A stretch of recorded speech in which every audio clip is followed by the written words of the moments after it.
A little while back, I put out a video where I showed this stack of books, like theory books, right? So, continental philosophy, literary theory, psychoanalysis, that type of stuff, art theory, and and that was kind of my reading radar. That's what I'm going to be covering over the next couple of months. But before I get around to that, I think actually this would be good because this is a book that I've had for a little while.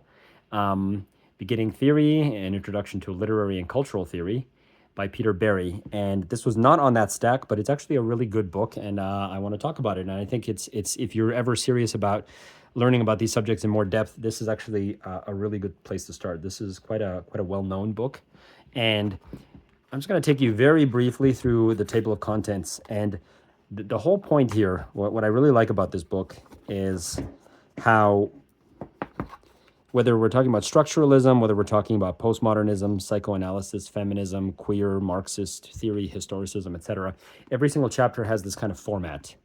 So, for example, here, let's go with Marxism. It'll talk about the root of the theory, beginnings and basics of Marxism. Then Marxist literary criticism, general. Then maybe some specific subtypes, Leninism, Engelsianism, various types of other influences.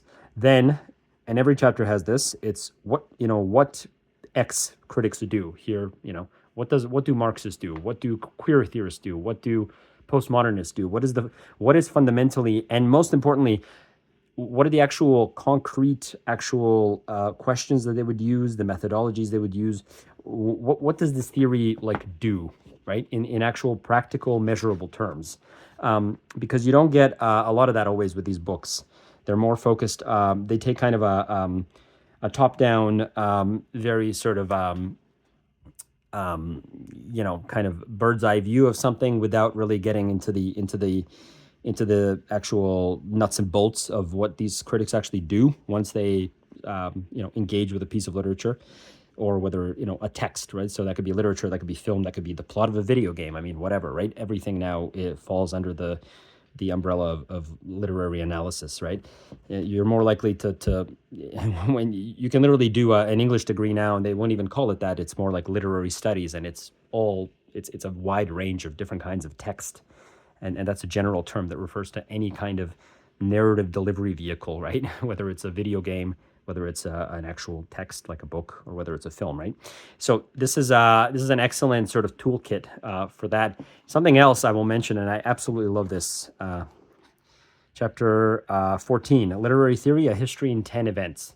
So this is amazing. This talks about various key moments in the history of the development of literary theory. And so you have something like, for example, and various scandals too, like the Sokol affair. If you know anything about that, that's when a physicist tried to pass off kind of a paper that was frankly basically just gibberish. Like it was piled with postmodern buzzwords and stuff like that, and he passed it off as like, oh, this is a physicist trying to bridge the gap between the epistemic gap between the methodologies of the social subjects and the hard sciences. And it was actually basically basically a prank. Like he was basically trying to make a point that postmodernism specifically had become like this verbal fog of effectively just fancy sounding nonsense, right?